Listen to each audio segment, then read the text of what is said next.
माणसाचा काम काढून घेतो. आपण आपल्याकडच्या एका मराठी माणसाची, मराठी मुलाची नोकरी काढून घेतो. त्याचा संसार उभा राहू शकत नाही, त्याचं आयुष्य उभं राहू शकत नाही. कारण का? त्या आलेल्या लोकांना गरजच वाटत नाही गोष्टींची. कारण आपणच जर समजा त्यांच्या भाषेत बोलायला लागलो, त्यांना लागतोय कशाला मराठी मुलगा? हे तुमचे सगळे कॉल सेंटर्स पासून इतर सगळ्या ठिकाणी, तुमचे टेलिफोन, मोबाईल फोनच्या दुकानापासून सगळीकडे आपण ज्यावेळेला बोलायला सुरुवात करतो हिंदीमध्ये, इंग्रजीमध्ये, त्यांना हवा कशाला मराठी मुलगा? तुम्ही बोलायला सुरुवात करा मराठीमध्ये, फक्त मराठीमध्ये.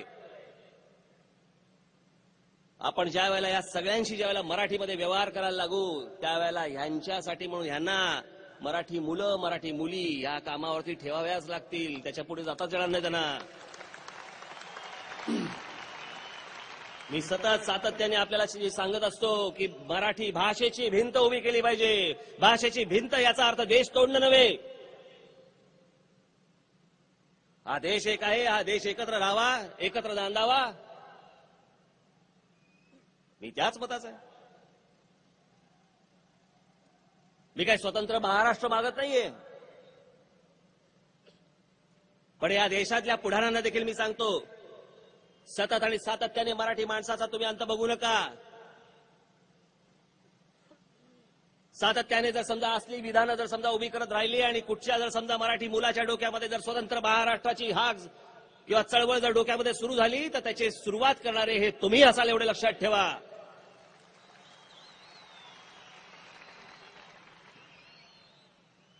जो प्रांत आहे त्या प्रांतामधल्या मुलांना, तिथल्या स्थानिक मुलांना, अहो भूमिपुत्राची एकदा व्याख्या तरी सांगा ना मला.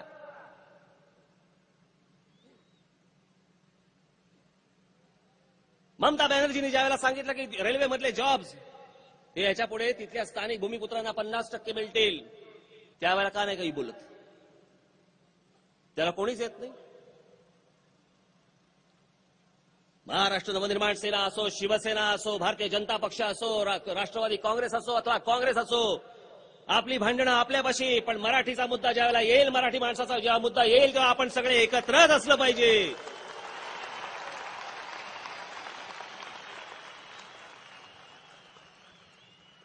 या असल्या गोष्टींची ही कीड ही वेळीच ठेचली पाहिजे. ती जर तेव्हाच्या तेव्हा जर ठेचली नाही आणि त्यांना जर कळलं की हे सगळे स्वतंत्र स्वतंत्र आहेत, याच गोष्टीचे फायदे घेत राहतील. हे बाकी राजकारण हे राजकारणाच्या पाशी, पण असले ज्या वेळेला मुद्दे येतात त्यावेळेला एकत्र असणं, एकत्र राहणं गरजेचं आहे. राष्ट्रवादी काँग्रेसच्या मी मंत्र्यांना किंवा आमदारांना मी खास करून धन्यवाद देईन की या टॅक्सीच्या मुद्द्यावरती मराठी मुलांना मिळालं पाहिजे, या मुद्द्यावरती ते घट्ट राहिले. आणि आज त्यांनी तिकडे कॅबिनेटच्या मीटिंगमध्ये मुख्यमंत्र्यांना तासले, असं मला आत्ताच कळलंय. कदाचित उद्या ते पण म्हणतील की असं काही घडलंच नाही म्हणून. काय सांगावं असं यांचं काय माहित नाही ना. वरून दट्टे आला की गप्प बसतात. पण मला आपल्याला फक्त एवढंच सांगणं आहे, आता 27 फेब्रुवारीला मराठी भाषा दिवस आहे, कुसुमाग्रजांची जयंती. महाराष्ट्रातल्या आपल्या प्रत्येक शहरामध्ये ही मोठ्या प्रमाणावरती साजरी झाली पाहिजे. 1 मे मुंबईसह संयुक्त महाराष्ट्र मिळून या महाराष्ट्राला 50 वर्ष पूर्ण होत आहेत.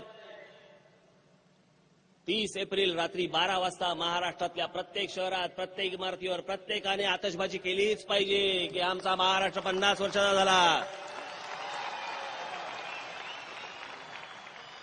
कोणाला सांगायची वाट पण पाहता कामा नये. इतका जल्लोष त्या दिवशी रात्री झाला पाहिजे. प्रत्येक मराठी माणसाने हा जल्लोष केला पाहिजे. आमच्या महाराष्ट्राला 50 वर्ष पूर्ण होत आहेत. हा 1 मे त्या पद्धतीने आपण साजरा केला पाहिजे. तसाच 27 फेब्रुवारी देखील त्याच पद्धतीने आपण साजरी केली पाहिजे. यापुढे भविष्यात येणाऱ्या सगळ्या गोष्टी या तितक्याच कडवटपणे, होय आपण मराठी म्हणून तितक्याच कडवटपणे आपण पुढे सामोरे गेलो पाहिजे. येणारी सगळी जेवढी काही कुठच्या प्रकारची आक्रमणं आणि काय जी असतील ती तिकडे वेळीच मोडून काढली पाहिजे, तोडून काढली पाहिजे. आणि ज्या ज्या गोष्टी येतील, मी तो बोंबलत असतोच या सगळ्या नावाने, पण तुम्ही देखील सतर्क राहिले पाहिजे.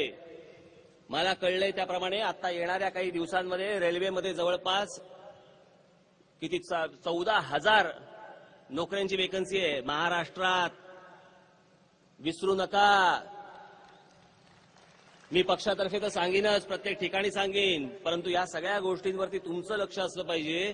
आणि जर कुठे मराठी मुलांवरती मुलींवरती अन्याय होत असेल तर महाराष्ट्र नवनिर्माण सेनेच्या कोणत्याही पदाधिकाऱ्याला भेटा, नाहीतर मला येऊन भेटा. कारण काही जणांना काही दुसरी भाषा कळतच नाही, त्याला आपण तरी काय करणार. परंतु बऱ्याच दिवसानंतर मी तुमच्या समोर आलो, तुमचं दर्शन घेतलं. खरं तर मी विधानसभेची निवडणूक झाल्यावरती तुम्ही जे पाठबळ माझ्या मागे उभं केलं, हे असंच पाठबळ तुम्ही सातत्याने माझ्या मागे उभं राहाल. आणि ही मराठीची लढाई आपण शेवटपर्यंत नेऊ आणि जिंकू म्हणजे जिंकूच, एवढं आपल्याला आजच्या या दिवशी आपल्याला सांगतो. आपण सगळे इतक्या मोठ्या संख्येने इथे आल्याबद्दल मी आपले पहिल्यांदा सर्वांचे धन्यवाद देतो आणि आपली सर्वांची मी रजा घेतो. जय हिंद, जय महाराष्ट्र.